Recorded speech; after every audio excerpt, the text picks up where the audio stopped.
Once upon a time, in a quiet little town surrounded by rolling green hills, there lived a boy named Leo. Leo was kind, curious, and full of dreams, but he often felt a little lonely. He had classmates, neighbors, and even a dog, but he longed for a true friend, someone who understood him, someone who shared his secrets, and someone who made him feel like he truly belonged. One sunny morning, while wandering near the edge of the forest, Leo discovered a small wooden gate hidden behind tall ivy vines. It looked old and mysterious, almost forgotten by time. His heart raced with excitement. He carefully pushed the gate open, and to his amazement, he stepped into the most magical place he had ever seen. It was a secret garden. The air was sweet with the smell of flowers. Butterflies danced under the sunlight, and a gentle stream sang as it flowed over smooth stones. But what caught Leo's eyes the most was a large, ancient tree, standing proudly in the middle of the garden, its branches stretched wide, as if they were ready to hug the entire world. Curious, Leo approached the tree. Just as he touched its trunk, he heard a soft voice. "Welcome, Leo." Leo jumped back. "Who said that?" "I did," the tree replied kindly. "I am the guardian of friendship. I've been waiting for someone like you." Leo's eyes widened in wonder. You can talk?" The tree chuckled warmly. "Of course, but only to those who believe in kindness and carry hope in their hearts. You, Leo, have both." The boy smiled shyly. "But I don't really have any friends. I wish I did."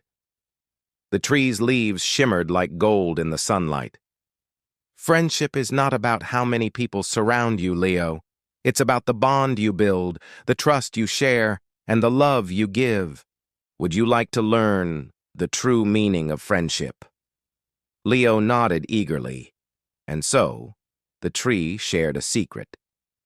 "Every day you come to this garden, you will meet someone who teaches you a piece of the puzzle called friendship. But remember, friendship is not just about receiving. It is about giving, caring, and sometimes even forgiving." From that day on, Leo returned to the garden. The next morning, Leo found a small bird perched on the tree. The bird looked worried. "What's wrong?" Leo asked. "I'm afraid no one hears my song," the bird sighed. "I sing and sing, but no one listens." So Leo sat down quietly and listened. He closed his eyes and let the bird's sweet melody fill his heart. When the bird finished, Leo clapped softly. "That was beautiful," he whispered. The bird's eyes sparkled with joy. "Thank you. Sometimes all a friend needs is someone to listen." Leo smiled. "I'll remember that." On the third day, Leo met a shy rabbit sitting near the stream, nibbling on a carrot. The rabbit noticed Leo's empty hands and quickly offered him half of the carrot. Leo was touched. "But that was yours," the rabbit smiled. "Friends share what they have, even if it's small." Leo took the carrot, and together they ate and laughed. For the first time in a long while, Leo felt his heart warming with happiness.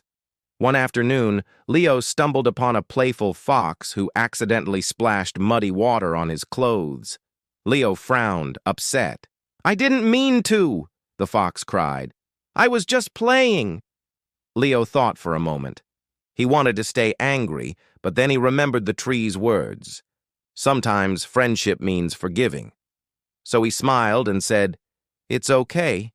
Let's play together instead." The fox's tail wagged with joy, and they ran around the garden until the sun began to set.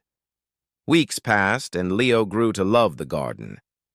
He learned many things: listening, sharing, forgiving.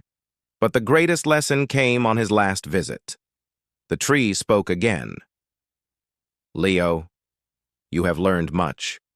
But remember, friendship is not about pretending to be someone else. It's about being yourself and letting others love you for who you are."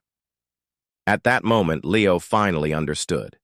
He didn't need to be the smartest, funniest, or most popular boy in town. He just needed to be Leo, kind, curious, and true to himself. That was enough. The tree's branches rustled as it dropped something at Leo's feet. It was a glowing seed. This, the tree explained, is the seed of friendship. Plant it in your heart. Wherever you go, it will grow, and it will draw true friends to you. Leo held the seed close and whispered, "Thank you." When he left the garden and returned home, something magical happened. At school the next day, Leo noticed a new girl sitting alone. Normally, he would have been too shy to talk to her, but now he remembered the lessons. He sat down beside her and smiled. "Hi, my name is Leo. Do you want to play with me at recess?" The girl's eyes lit up. "Really? I'd love to." And just like that, Leo planted the seed of friendship in the real world. From that moment on, he began making more friends. Friends who listened, shared, forgave, and accepted him for who he was.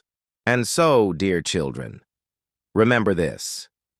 Friendship is not about how many friends you have, but how you treat the people around you. A true friend listens when you speak, shares when you need, forgives when you make mistakes, and loves you for being exactly who you are. Like Leo, you too can plant the seed of friendship in your heart. And once you do, it will grow forever.